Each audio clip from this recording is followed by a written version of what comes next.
मेरे पेरेंट्स ने हमारे घर के कुछ 1-2 घंटे के दूरी पर एक फार्म हाउस लेके रखा था, तो मोस्टली वो वीकेंड्स पे वहीं पे जाते थे टाइम स्पेंड करने को, और उनके साथ मेरी छोटी बहन भी चली जाती थी। एक वीकेंड के शाम मेरे मॉम डैड और मेरी बहन तीनों भी फार्म हाउस पे गए हुए थे। इट मेंट दैट मैं अपने घर पे अकेला था।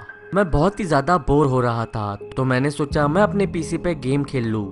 I was playing PUBG.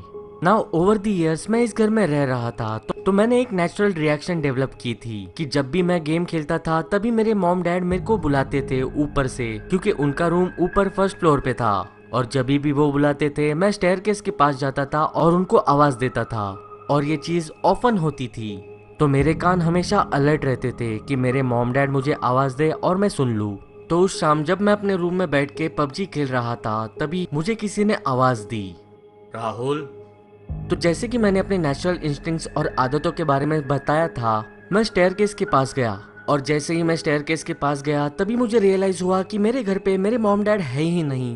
तभी मुझे लगा कि शायद मेरा माइंड मेरे साथ ट्रिक्स खेल रहा हो। तो मैं वापस अपने रूम में गया और पबजी खेलने लगा, और कुछ 4-5 मिनट बाद मुझे फिर से किसी ने बुलाया, राहुल। इस बार आवाज लाउड थी, और वो आवाज मेरे डैड की नहीं थी। इनफैक्ट वो मेरे फैमिली में से किसी की भी आवाज नहीं थी, मे बी पड़ोसी। लेकिन मैं अपने पड़ोसियों को अच्छे से पहचानता हूँ, वो उनमें से किसी की भी आवाज नहीं थी। मैं अपने चेयर से उठा, अपने रूम से बाहर निकल गया, स्टेयरकेस से ऊपर की तरफ गया, मेरे मॉम डैड के रूम में। I shouted out for response, लेकिन मुझे किसी का भी रिस्पॉन्स नहीं मिला। फिर मैंने अपने डाइनिंग रूम के विंडो से बाहर की तरफ देखा, जहाँ से मुझे मेरे स्ट्रीट का अच्छा व्यू मिलता है। बिल्कुल मेरे घर के बाहर अपोजिट साइड में एक फुटपाथ है, और उस फुटपाथ के ऊपर एक स्ट्रीट लाइट है, और उस स्ट्रीट लाइट के बिल्कुल नीचे एक आदमी खड़ा था। उसने टोपी पहनी हुई थी, उसकी वाइट बियर्ड थी, और उसके आंखें काफी थकी हुई थी, और उसने अजीब कपड़े पहने थे, काले। टुडेज डे एंड एज ऐसे कपड़े कोई नहीं पहनता, वैसे कपड़े। मैं उसकी तरफ देखता रहा ताकि मैं वो कौन है वो रिकग्नाइज कर सकूं, और कुछ 1-2 मिनट बाद ही मुझे रियलाइज हुआ कि उसकी शैडो ही नहीं है। The man didn't had his shadow. मुझे ऐसे लगा कि जैसे मेरा ब्लड मेरे शरीर में फ्रीज हो रहा हो। It was really a horror. उस आदमी की शैडो ही नहीं थी, और सबसे सरप्राइजिंग बात ये थी कि वो बिल्कुल स्ट्रीट लाइट के नीचे खड़ा था, तो उसकी शैडो उसके सामने ही होनी चाहिए, या फिर अड़ोस पड़ोस में, या फिर पीछे। लेकिन नहीं, मैंने उसके टांगों के बीचों बीच देखा, but no, there was no shadow.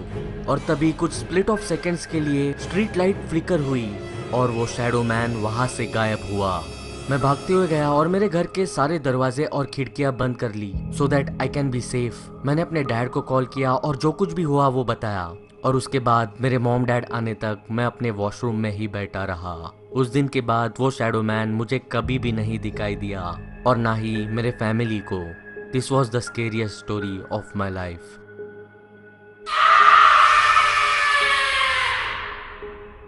तो चलो तो यारो, आज के लिए बस इतना ही। अगर वीडियो पसंद आई हो तो जरूर लाइक कर देना। इस बार एम करते हैं 12,710 लाइक्स के लिए। और अगर आप इस चैनल पर नए हो तो जरूर इस चैनल को सब्सक्राइब कर देना, क्योंकि ऐसी इस चैनल पे बहुत सारी वीडियोस पड़ी है और आने भी वाली है। और अगर आपने सब्सक्राइब कर दिया हो तो उसके बाजू में पड़ा हुआ बेल आइकॉन भी जरूर दबा देना। और अगर आपको ये वीडियो बहुत ही ज्यादा पसंद आया हो तो जरूर यार ये वीडियो को शेयर कर दो यार, आपके व्हाट्सएप ग्रुप में या फिर फेसबुक अकाउंट पे कर दो यार शेयर, क्या जाता है तुम्हारा। और इस चैनल के अपडेट्स या फिर मेरे बारे में जानना चाहते हो तो आप मुझे फॉलो कर सकते हो मेरे इंस्टाग्राम अकाउंट पे IamRocker09 पे, लिंक मैंने डिस्क्रिप्शन बॉक्स में दे रखी है। और I am rocker T shirt मर्च अगर आपको खरीदना है तो उसकी भी लिंक मैंने अपने डिस्क्रिप्शन बॉक्स में दे रखी है। तो चलो तेरो, आज और एक बात, दुनिया में 2 तरह के लोग होते हैं, एक जो नहाते वक्त साबुन लगाते हैं, और दूसरे जो नहाते वक्त साबुन नहीं लगाते। आप बस इस चैनल को सब्सक्राइब कर देना। तो चलो तो यारो, मैं निकलता हूँ, मैं आपसे बात करूंगा अगली वीडियो में।